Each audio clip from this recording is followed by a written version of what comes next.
Kembali, Komisi Pemberantasan Korupsi menetapkan tersangka baru dalam kasus dugaan suap pokok pikiran terkait alokasi dana hibah pemerintah Provinsi Jawa Timur. Tentu pengumuman KPK ini membuat hawa panas di Jatim makin gerah. Ini kelihatannya dilakukan KPK dalam kasus di Jawa Timur ya, terkait dengan kabar tertangkapnya 4 anggota DPRD menyusul ya, dari saat tua ya, Wakil Ketua DPRD Jawa Timur ya. Itu kita akan lihat apakah itu kenapa KPK tidak mau mengungkap nama-namanya, apakah itu merupakan metode dari KPK untuk mengungkap lebih jauh lagi atau bagaimana, ini yang kita tunggu.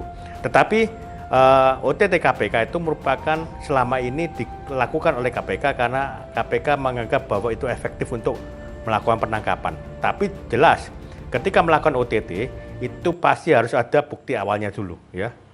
Bukti awalnya dulu KPK sudah mengantongi, baru KPK bisa melakukan. Tapi kalau tidak ada bukti awal, minimal 2 alat bukti, saya kira KPK tidak berani gegabah untuk melakukan OTT, operasi tangkap tangan, karena apa? Biasanya ketika KPK itu melakukan operasi tangkap tangan, tidak lama kemudian biasanya yang tertangkap tangannya ditetapkan sebagai tersangka lah. Untuk menjadi tersangka itu membutuhkan minimal 2 alat bukti. Nah, ketika 2 alat bukti tercukupi, maka seseorang bisa ditetapkan sebagai tersangka. Kalau terkait dengan penetapan tersangka, dibilang tepat karena KPK punya kewenangan, ya bisa jadi tepat. Tapi di sisi lain bahwa saat kapan penetapan tersangka itu dimunculkan, maka ya ini bisa jadi sebagai sebuah, dalam tanda kutip, tindakan politis kalau menurut saya. Maknanya kenapa kok penetapan tersangka baru muncul sekarang setelah beberapa saat lama setelah dulu sudah muncul putusan. Kenapa kok tidak dalam satu waktu yang sama dengan tersangka yang sebelumnya? Padahal dahulu dalam hasil pemeriksaan baik di BAP maupun dalam proses persidangan itu kan sudah muncul fakta yang mengarah adanya tersangka lain. Banyak pihak menganggap, penetapan KPK ini bisa berdampak pada kontestasi Pilkada Jatim yang sudah dekat. Sampai sebelum muncul nama, kemudian juga apalagi sampai belum muncul putusan, ini kan bisa jadi desas-desus yang berkembang begitu heboh di masyarakat kita.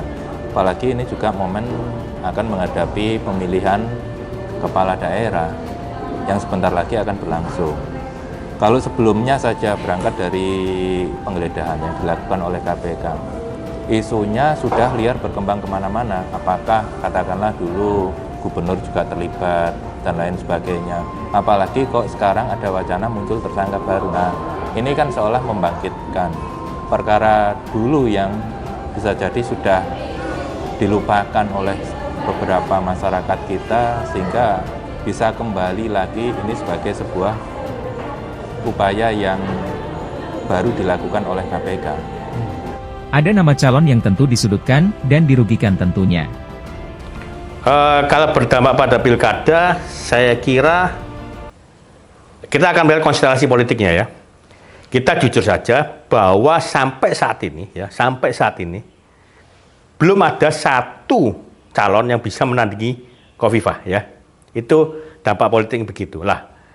Kalau tidak ada yang menandingi popularitas, elektabilitasnya Ibu Khofifah, maka dapat dipastikan isu apapun, kecuali kalau memang ada bukti keterlibatan, tidak akan berpengaruh terhadap persoalan pilkada di Jawa Timur. Kalau saya pikir ya itu juga bisa berpengaruh, karena peristiwa pidana tersebut terjadi pada saat Gubernur Bu Khofifah. Sehingga ini kan juga bisa jadi kalau beliau nanti akan mencalonkan sebagai gubernur kembali, maka kan catatan dalam tanda kutip sebelumnya kan bisa jadi mencuat kembali. Namun KPK tidak menyampaikan nama-nama yang menjadi tersangka baru. Cara KPK ini membuat saling berprasangka, siapa kemungkinan menyusul sahat tua di terali besi. Jadi itu sebagai sebuah standar penyidikan mereka ya, karena ini juga masih belum jelas apakah arahnya itu benar-benar bisa menemukan alat bukti yang mengarah pada tersangka atau masih belum matang. Bisa jadi ini sebagai sebuah upaya untuk mengumpulkan alat bukti terlebih dahulu. Kasus ini merupakan pengembangan dari perkara suap yang menjerat mantan Wakil Ketua DPRD Jatim, Sahat Tua Simanjuntak. Ya, kalau bicara mengenai KPK, memang KPK itu lembaga super body ya. Dia memiliki kewenangan luar biasa untuk memberantas korupsi. Oleh karena itu, OTT KPK itu memang merupakan salah satu metode dari KPK untuk melakukan penangkapan terhadap para tersangka korupsi. Lah, masalahnya sekarang adalah banyak kritik terhadap OTT KPK ya, karena OTT KPK itu seakan-akan KPK itu tidak mampu untuk melakukan pengusutan kecuali melakukan OTT.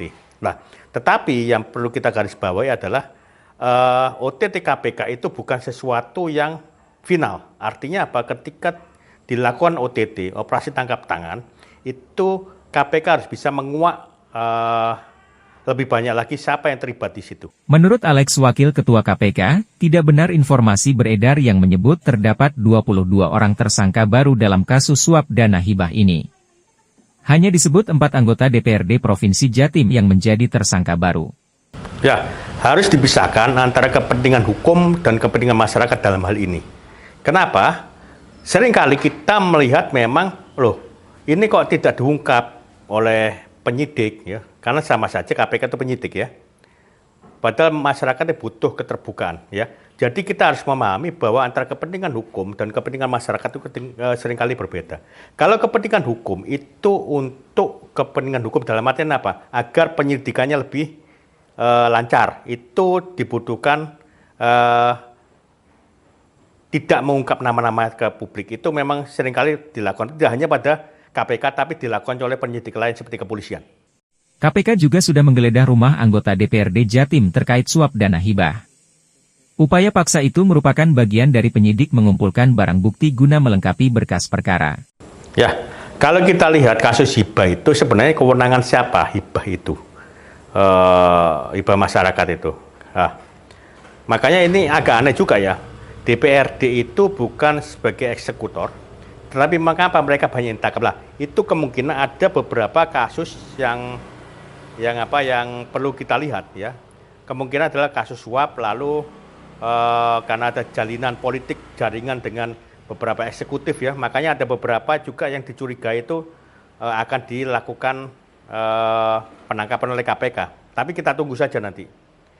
Ya, jadi sekali lagi kalau bicara mengenai penyidikan lebih lanjut, ketika dijadikan tersangka, pasti dia tersidik. Ketika tersidik, maka penyidikan itu akan dilanjutkan pada sampai di pengadilan. Kasus suap dana hibah Pemprov Jatim berawal dari operasi tangkap tangan pada penghujung 2022.